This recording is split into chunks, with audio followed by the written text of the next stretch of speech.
Oh, we're live? Yes, we're live. We're live. We're Yes. live. We're live. We're live. We are live. We're live. Alrighty. Good morning and welcome. Good morning, fellow Muppets. Yay! And welcome to the Owlery. It is Midweek Mochas, your time to grab a hot cup of something or other and join us for a check-in. So, we got to see a movie a couple weeks ago. We saw a movie. We saw a movie. Yes, we saw a movie. Back on Memorial Day, we found ourselves with a couple of hours, and the kids seem to be doing all right. And we've got some old enough to watch the littles, and we got out on a date. Yay! And we decided, like so many others, to go see Top Gun Maverick. Believe it or not, this has something to do with education. Actually has a lot to do with education. It does. Because, being who we are, we can't, of course, watch a movie and just go, wow, that was cool. We analyze it as we watch it, and we analyze it afterwards, and we talk about it constantly, and we relate it to things that we are interested in. And what struck both of us was just how... All right. So right now, if you haven't seen the movie and you intend to, and you have a thing against spoilers, stop watching the stream now, go see the movie, come back. We'll still be here. Yes. Because there is no way to discuss the points we want to discuss without spoiling several very key elements in Top Gun Maverick. Most are easily inferred from the trailers, but some people are really, really finicky about that. So here is your spoiler alert. This is as big as it's going to get. And after this, we're going to be talking about the movie without apology. So Top Gun Maverick has to be a teacher. So that's point one, why this is an education thing, because the movie is about what it means to be a teacher. However, it is also about what it means to be a parent, which is why I think for the home educator, it's actually a really great movie to go see, because it has some really key elements of the plot that focus around what it means as Maverick steps into his role as not only a teacher, but a teacher who views his kids as his responsibility. So now that we've given our spoiler alert, you don't need to be coy, dear. Dive in. So throughout the whole movie, he's doing what he can to make them aware of where these top pilots may have a degree of arrogance. They're the best of the best, but that doesn't mean that they have necessarily flown the kind of mission they're being tasked to fly. And he's making it clear in an era when there has been no dogfighting, they're a little rusty on dogfighting. But the whole point of the assignment he's been given is to train him for a very specific mission, a very difficult mission, a mission that seems at the outset on being impossible. From flying a canyon at super low speeds, super high speed at low altitude, to having to make some very steep ascents that put them in very high G and make a very, very specific shot when they get to their target. I will confess, while watching it, I thought you're required to maneuver down this trench. It's the Death Star run. It is the Death Star run. It is the Death Star run from Star Wars, because that does work. There's a time constraint. There's high risk, and it's dangerous and requires incredible expertise. What the movie helps establish in several powerful beats is that Maverick is still stuck being what he was at the end of the original movie. He had washed out as a Top Gun instructor on his tour that followed immediately on the ending of the first movie. And he's just kind of stuck. He's a kind of overgrown adolescent. Great guy to throw into a combat situation, but he's only still in the service because of that and powerful protectors who've kept him employed whenever he ticks off one admiral or another. Violates the UCMJ, which he apparently does on a regular basis. But what's interesting is, at the heart of this movie is Pete Maverick Mitchell, Tom Cruise's character, maturing into a man who can be a father and a teacher, and reconciling himself to some of the wounds of the past, like the loss of Goose, that are still plaguing him. So from a film architecture standpoint, it's fantastic. What does this have to do with home education? I'm glad you asked. So back to that really difficult mission that they're being trained to fly. They keep failing. The pilots keep failing because it's really, really hard. They've never done anything like that. And as a result, they're not sure they can do anything like that. They become convinced they can't. Yes. And I've seen it attributed to a dozen different people, because I don't think anybody really knows where it comes from. It probably comes from a motivational speaker, but there's that aphorism: whether you can or whether you can't, whether you think you can or you think you can't, you're right.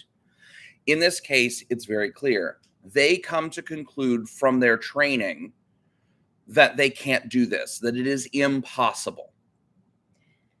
And so at a pivotal moment of the film, Tom Cruise hops in his plane and proves that not only can it be done, it can be done in less time than he was giving them in the training. And that then sets up the final act of the film and a whole host of wonderful things that happen. It acts as the turning point. But what I took away from that, and what I think it's really important to take away as a teacher, is that one of the most powerful things you can do from your students isn't something that you tell them. It's what you show them. And we are mimetic creatures. We learn by imitation. That's why we love movies, for one thing, because we see things done. It's also why parents who preach at their kids but do other things find the kids don't listen to them. In fact, there was actually a really great Sondheim song from Into the Woods that hits on that. If any of you love musicals or even tolerate musicals, I highly recommend Into the Woods. Although I'm much more fond of the Broadway version than the movie version. The movie was terrible. Yes. The movie was terrible. And there's an excellent recording of the Broadway version. There is. You can put a link in the show notes. I'll find a link and put it in the show notes because it is so good. But the song. The key, the song that really pulls the second act together is called Children Will Listen. And it's about the risk you have as a parent that your children are going to listen to what you say, good and bad. And that's what they're going to take away from you. And so what you say, what you do matters.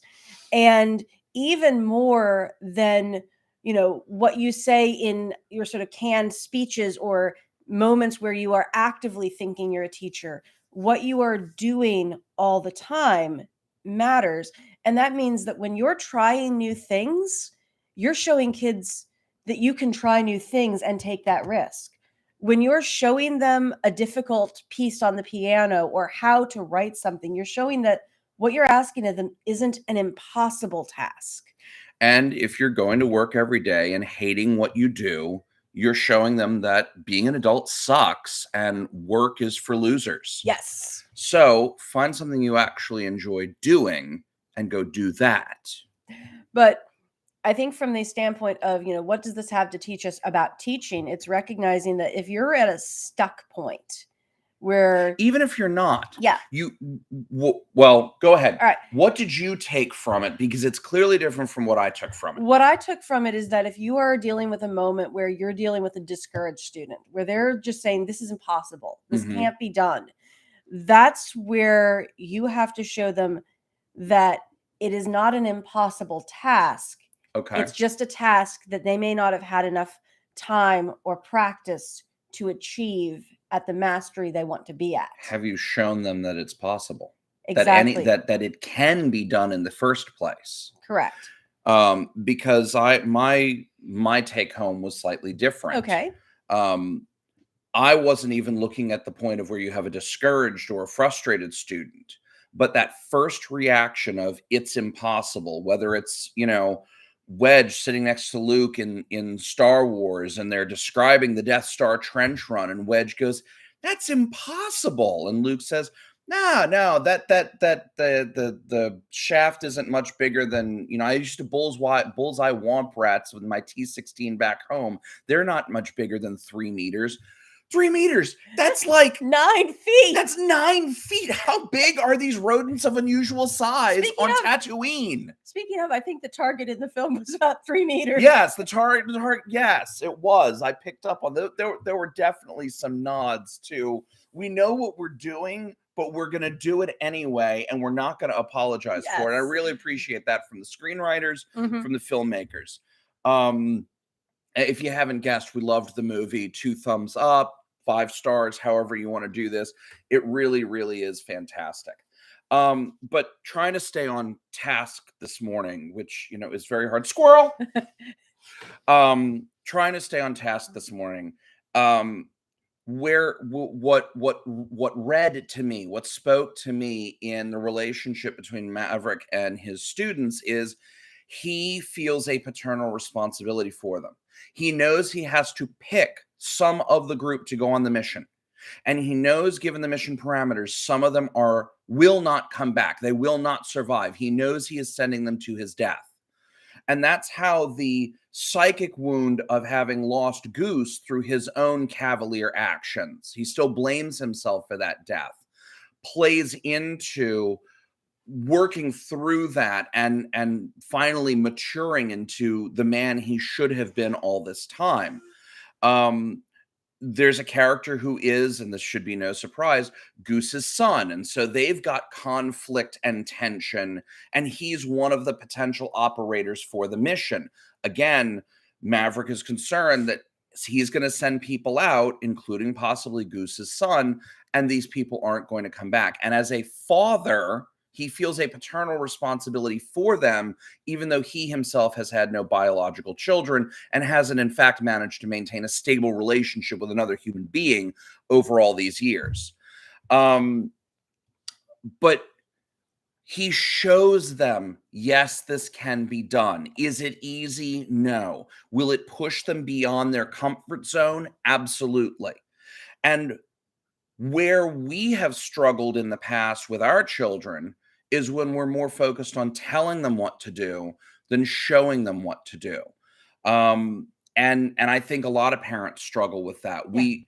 We look at the mistakes we made and we say, oh, well, I can't fix that, so let me warn my children. And it's not that children don't listen. They do.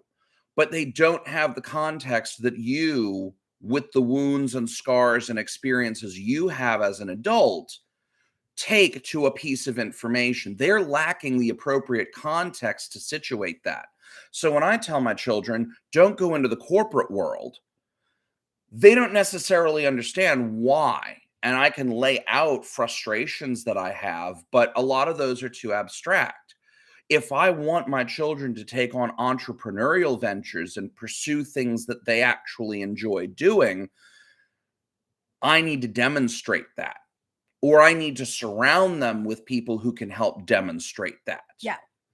And the same goes for, if children see you reading, they will read. If they see you laughing, they will laugh. If you find doing a particular workbook-based curriculum drudgery, your children will find it drudgery.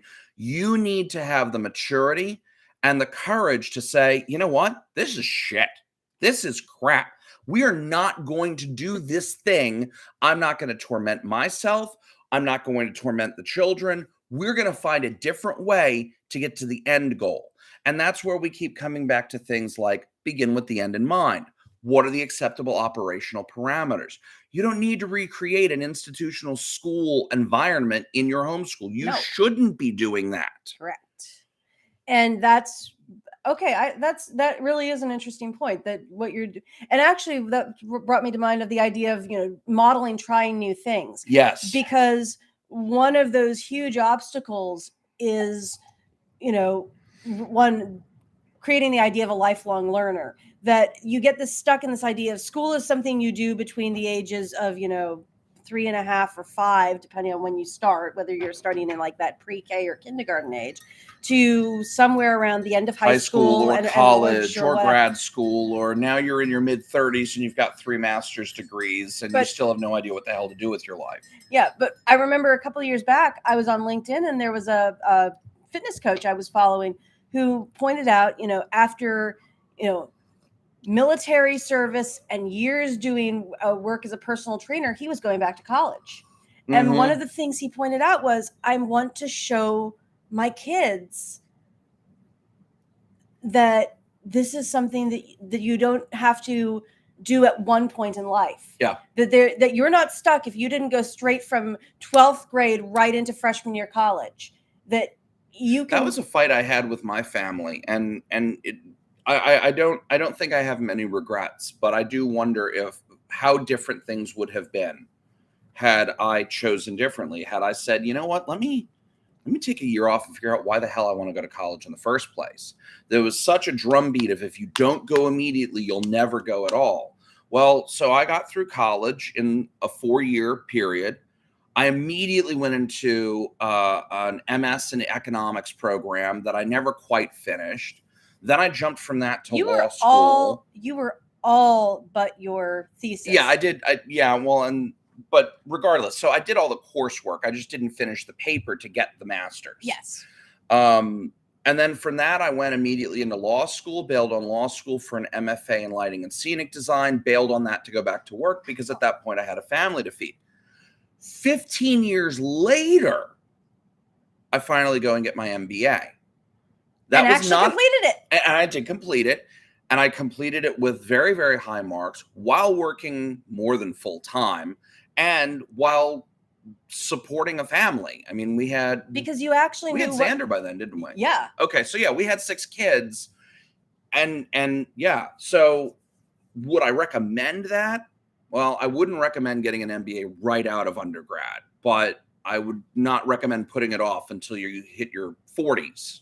But for all of that, you did do it. I did it. And there was, and I mean, for the same thing, my sister just finished her PhD, and she had a career. She definitely did not go straight through. She had a career in hospitality before she returned to go back into the sciences. Yeah. So there's, that kind of thing, showing your kids, it's not the end of the world if you decide that you need to take a gap year so that you're certain that you're pursuing the right course of study. And let me just touch on that for a moment, because I remember when I was younger and I started reading about people taking gap years, and I threw that idea out. My family was very hostile to it. We didn't have that kind of money, blah, blah, blah, blah. A gap year does not necessarily mean you're just going to go walk the earth like Cain without money or means of support. And, you're going to go find yourself on a vision quest in Hawaii or Birkenstock. What's it called when you stick your thumb out and try and get a ride? Hitchhiking. That's what it was. All over Europe or whatever. While there are certainly people who do that, I know of a couple of people, even in our age cohort, who took gap years and all they did was work like 2 jobs before they went to college because they wanted to be sure that college was in fact where they wanted to go. I have some people whose gap year resulted in their careers. Yeah. And then other people who, they took a year or so and they went to college as well. I had a lot of classmates in college whose gap year was a tour of duty in the United States military. Yeah. I was really close friends with a whole bunch of Marines who had 1 or 2 tours before they came to do their undergraduate studies in their mid-20s. They were some of the most focused, disciplined, incredible human beings to work with. And they taught me a lot as a 18, 19-year-old. You can come by and go around the back. It's fine. It's fine. Yeah, they were really focused. And then they took an avuncular interest in me, which I suspect they learned from their drill instructors. So from the and the better NCOs they served under. From the standpoint of modeling lifelong learning, though, it doesn't necessarily mean going back to school for yet another degree. Well, particularly since school and degrees have immensely deteriorating value. That's a whole nother conversation. One of the most important things that I think I saw was a homeschooling mother. I think she had about a dozen children, if I'm not mistaken. Yes. She ended up taking Latin classes herself and going on a course of self-instruction as well in learning Latin so that she could pass it on to her kids. Yeah. Now, she did that so that she had the knowledge so that she actually could teach it. But She was at the trying to same teach everything. at the same time, she was modeling to them autodidacticism, the ability to take a thing that you don't know and approach it and be willing to learn a new thing. And that was more powerful even than learning the Latin. Yes. And that's something that, you know, if you're just stepping into homeschooling, being able to look at something and realize just as much as teaching the material is showing your kids that you can approach something that you don't know and you can say, I don't know this language. How do I learn it? I don't know anything about this area of science. How do I learn it? And that going in and showing them that you can take something that you don't know anything Mhm. about Absolutely. and go start with, you know, how do I find out? And then actually go through the trouble to teach yourself. That in itself is even more powerful than whatever the subject area is that you're studying, because you're modeling learning as a behavior that doesn't have to be associated with school, with an institution, that it's something that can be done at any age, and that it's something that's done lifelong. And it requires discipline, study. It requires perseverance through the inevitable plateaus. And it has its own rewards. And that's kind of the whole point of a liberal education, in the old meaning of that word, in that it is the education proper to free men and women. It is the education that frees the mind. But you don't get there without the labor, the old Ascent at Mount Parnassus? the ascent of Parnassus. Yes. If you've climbed a mountain, you know it's not easy. Well, even if you've kind of walked up the street with a slight hill like ours. Yes. Of course, I end up crippled for weeks after I try that. So, but not malls. It's that weird slant the street's on. It's the slope for the water drainage. Yeah. Which they may be fixing once they finish tearing our street up later this week. Yes. Well, at least it's getting done. Yes, drainage improvements. The things you get excited about when you're an adult. Oh my goodness, yes. So that was one of the things that I took away, though, is that, you know, modeling behavior is something that really... It is super powerful and it is underused. And think back to your own school experience. I think back to my own school experience. I had very few teachers in elementary school, in middle school, in high school, in college, in graduate school. I had very, very, very few teachers who actually modeled anything. And this actually kind of goes to another topic that I know we want to talk about of, you know, school is built around the idea of training magic users, and it forgets that you need fighters, thieves, and clerics in a party. Yes, we play role-playing games. Lots of them. Yes. So and like paper and funny shaped dice and pencils and pens. I actually just spent 4 days at a role-playing game convention. Yep. And again, with like 400 of my closest friends, all pretending to be elves and stuff. It was not in a basement. It was not in a basement, and it wasn't LARPing. You were pretending to be elves in your mind, not running around trying to look like them, which is mind bullets. Which is probably a good thing.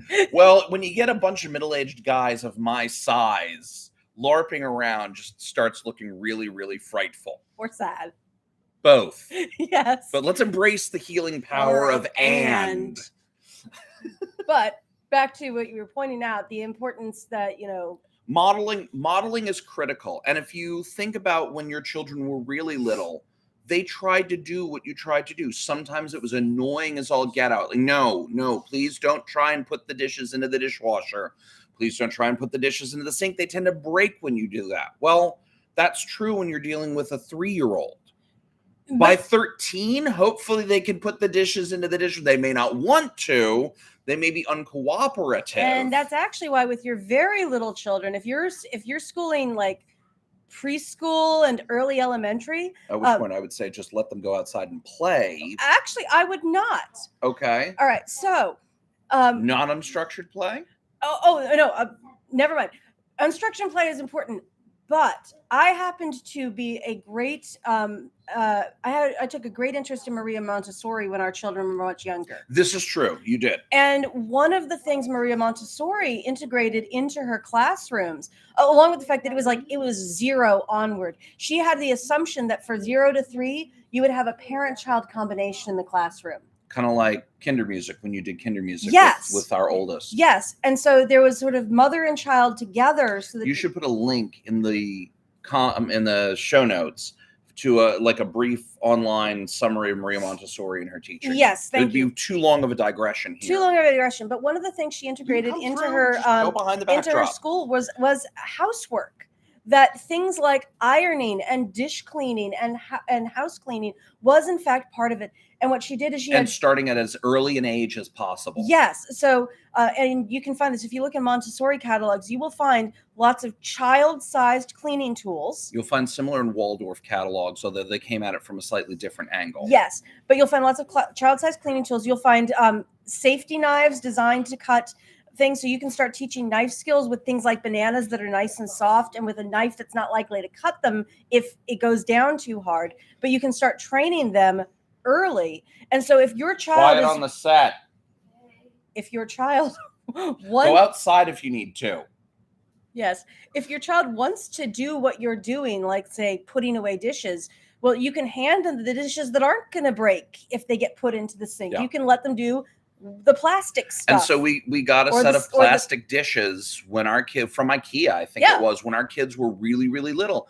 And they've been putting their dishes in the sink since they were, I guess, 2.5 or 3. They can do the plastic dishes. They can do the flatware because you generally can't hurt stainless steel too much. Yeah. And they'll learn the technique with something that's a little less fragile. And then by the time that they are of a height where they can safely work with glass and ceramic, they know what they're doing and they can graduate to that. And so and you model it, you don't tell them put the dish in the sink. You show them how to put the dish in the sink, and you keep doing that until they say, Mom, I got it. Yeah. Mom, I've got it. And so the children will tell you when they don't want your help anymore. Until then, model it and support and assist them. That's actually a really big, we probably need a show just on that. Yeah. Because there's this idea in our institutional schooling approach, and I've even seen this in corporations and everything, that you can give people too much help. And that if you give them too much help, they'll become dependent on you. And this is nonsense. It is absolute nonsense. Now, there is such a thing as learned helplessness, but that is done when you don't give them an opportunity to fail. Right. But as far as modeling the right behavior. Now, and I've had coworkers who never got off the starting block. So I have seen the problem in adults where if you provide a little too much assistance, they never learn to function on their own. But with children want to be independent. They want to do it themselves. They want to do it themselves frequently before they are ready to do it themselves. But as a parent, as an educator, you need to support them and model the proper behavior until the point where they start saying, no, I've got this. And sometimes I've got this isn't correct, but that's the point where they're saying I've got this, you need to back off. And that's how you avoid creating learned helplessness. Right. And that brings up to the point that with all of these things, you're dealing with the vast world of things that are actually skills. Because teaching, most of the time in school, you've got some things that are body of knowledge. Those are the things that you can learn by handing them a book or giving a lecture where you're giving them information to consume. Lectures. Ooh. I had some really good lecturers. I had some good lecturers, but I have rarely learned anything from lecture. I have found that the ones that have really good visuals to support them make a difference. In general, I think lecture is an inadequate and substandard method of conveying information. Okay, that is a fair point to consider. And that's worth an episode in and of itself. All right, I'd agree. But sorry to derail you. Oh, no, not a problem. So you've got the things that are bodies of knowledge. If you're trying to teach about the Civil War, there's a certain amount of... Right. We've got bodies of knowledge. What are the others before we completely lose the thread in a rabbit hole? But whereas with the Civil War, you can hand someone a book and you can have them memorize and you battles, can show maps, dates, maps, etc. If you're trying to teach handwriting or singing or anything that is about action and a thing that can be repeated. Skills. Huge amounts of school are actually skills. Skills can't be taught by lecture. Skills have to be shown. And so this all comes back to most of what we are teaching are skills, and those are best taught through modeling. Most of what we are teaching is skills. You're gonna have to elaborate on that. All right. So math is a weird combination of skill plus information. Okay. Because think of just how much repetition has to be done to properly use an abacus or or even a calculator. But that even as you're trying to comprehend what's going on with the numbers, you also have the skill of learning to effectively use the correct thing, the correct action each time to solve a problem. Okay.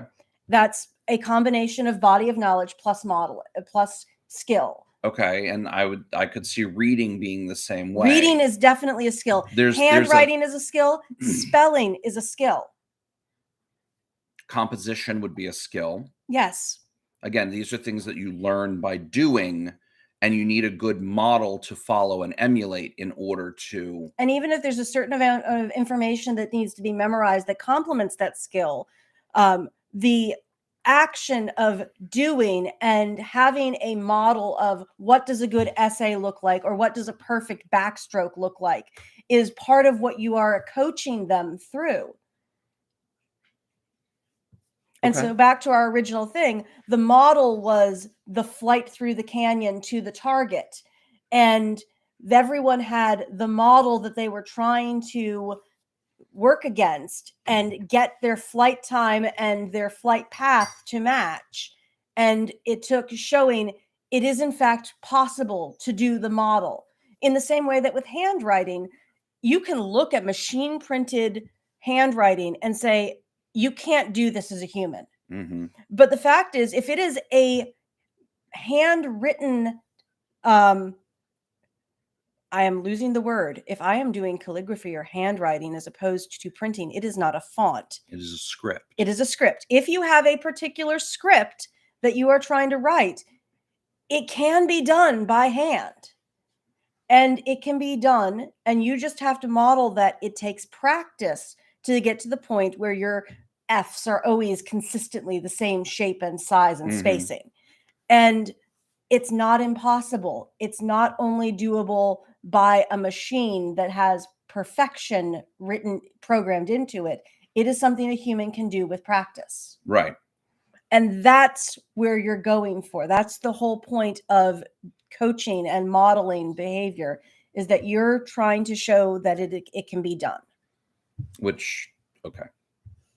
So I lost the thread somewhere up in there. Can you tie it up for our audience? Certainly. So when you are teaching, particularly for your younger students, but for the entirety of school, recognize that a huge amount of what you are teaching are in fact skills for which it is going to be much more effective teaching if you recognize that the showing that it can be done is going to help overcome some of those mental blocks. And that showing how to do and constantly helping to bring them back towards that model so that they can practice and move towards doing it more perfectly is in fact what you're supposed to be doing. And that you don't have to be caught up necessarily in, I can't even do it perfectly. Even that has a value, because showing perseverance, modeling the skill of keeping at a task when it's frustrating so that you can do it better, it may be a more valuable lesson even than how to do a backstroke or play a scale or write an essay. Okay. I think that's probably a good place to end it. I think that might be. We seem to have ended up LA by way of Omaha, but we always go LA by way of Omaha. You could do this episode in 5 minutes if you wanted to just do this. Well, you could just whip out some shorts or something like that. I probably could. The real thing, I haven't quite figured out how to do the chop up, but we could do that, and that might be more helpful if people wanted like a short shareable sort of. Thinking short and shareable might be good. We'll try that. Let us know in the comments. What do you want to see? What do you want to hear? What questions do you have? You can email us at the email address down in the show notes. There's links to our website and other stuff. I don't know what all's in there. I have links to all of our socials. Yes, you can find us on social media. I'm not that active, but I am trying to be. You're getting there. You're getting there. I'm getting there. I'm a Gen Xer. This is all like. Oh, no. You're the social media savvy one in this household. Yes, and I still feel like half the time the kids are saying, okay, boomer. So anyway. There are worse things they could say. There are worse things they could say. And, you know, it really doesn't matter what they call you, so long as they don't call you pigeon pie and eat you up. So with that, yes, emails in the show notes. If you want to link to the website. If you want to find us on social media, you can find us there. And I'll make sure to get links to some of the stuff we talked about in the show. And thank you, and have yourself a great rest of the week. Ciao, ciao. Bye. Please don't meow.